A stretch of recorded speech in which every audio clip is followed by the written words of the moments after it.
pelan-pelan, nggak apa-apa ya. Oke, kita di sini dikumpulkan itu untuk mengisi ya dokumentasi pertanggungjawaban kita mengenai agroculture yang diadakan oleh Holding pada saat ini. Nah, ini kita ngambil video mengenai sadari. Apa sadari itu? Sadari itu adalah sadar budaya resiko. Nah, definisinya apa? Definisi daripada sadar ini adalah menanamkan kesadaran kita terhadap pemahaman mengenai manajemen risiko yang terjadi di kalangan perusahaan kita. Nah, jadi saya ambil topik secara umum saja mengenai manajemen risiko. Manajemen risiko itu mengenai mengelola ketidakpastian untuk keberhasilan organisasi. Ketidakpastian yang dapat menyebabkan hasil yang berbeda yang diharapkan. Contoh risiko yang biasa terjadi pada organisasi itu adalah kerugian baik itu finansial, baik itu operasional, dan hal-hal yang tidak kita inginkan seperti bencana dalam suatu proses perjalanan operasi perusahaan. Apa saja klasifikasi resiko? Yang pertama itu adalah resiko murni. Resiko murni ini adalah resiko yang menimbulkan kerugian tanpa adanya peluang atau peluang keuntungan. Contohnya apa? Adalah kebakaran, pencurian, ataupun bencana alam. Yang kedua adalah resiko spekulasi. Resiko spekulasi ini apa?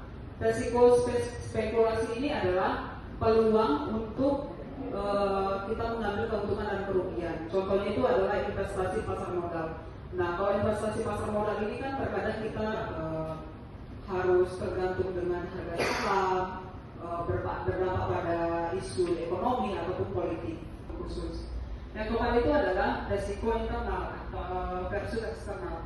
Nah, resiko internal eksternal ini adalah biasanya terjadi di organisasi atau perusahaan. Contohnya adalah dalam hal operasional. Kalau misalkan kita di pabrik itu, ketika kita sedang asik-asiknya bekerja, tiba-tiba bednya pecah atau rusak begitu. Nah, itu kan mempengaruhi ya internalnya. Pihak luarnya apa? Biasanya kalau saya dulu di PKS itu, pihak eksternalnya itu adalah premannya. Ada buah yang masuk, nah mereka dulu yang minta jatah, baru dia bisa masuk ke pabrik.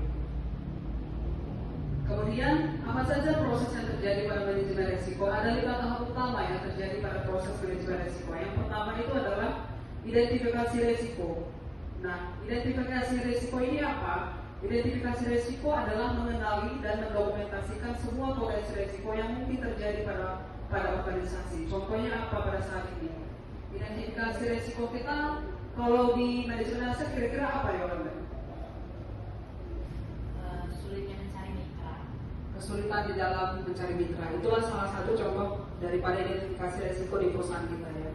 Nah, pada saat kita mengidentifikasi suatu risiko, terjadilah namanya analisa risiko. Nah, ketika kita sulit mendapatkan mitra, kita analisa nih, apa ya yang kira-kira menjadi kendala di dalam kita mendapatkan mitra. Itulah harus pentingnya dilakukan analisa suatu risiko. Yang ketiga adalah evaluasi risiko. Evaluasi risiko itu merupakan hal yang perlu kita prioritaskan dalam suatu risiko itu berdasarkan tingkat varian dan toleransi organisasi. Kalau misalkan evaluasi risiko ini yang terjadi tadi contohnya dia bilang, Yolanda bilang bahwasanya sulit mendapatkan mitra. Kira-kira evaluasi apa yang kita lakukan Pak Fitri? Karena kayaknya ekspor mereka ini bidangnya masing-masing supaya lebih hidup aja. Ini yakin loh. Perusahaan-perusahaan yang kita anggap memiliki kompetensi baik dalam segi keuangan, segi kemampuan yang artinya perusahaan berbeda yang kalau kita melihat mitra ini mampu nih dengan harga sekian dia sanggup membayar kompensasi lahan tersebut. Oke, berarti atau meningkatkan lagi tim pemasarannya. Oke. Itulah salah satu cara kita untuk mengevaluasi risiko yang terjadi ya kalau misalkan kita kesulitan mendapatkan mitra gitu. Oke, terima kasih Kak Fitri. Kita lanjut, yang keempat itu adalah penanganan risiko. Penanganan risiko itu adalah, silakan Bapak Ibu, masuk Bapak Ibu. Masih ada 6 slide lagi. Kamera evidence nggak cukup Pak. Penanganan risiko. Penanganan risiko itu merupakan pengembangan dan penerapan strategi untuk menghindari, mengurangi, memindahkan ataupun menerima risiko. Mungkin tadi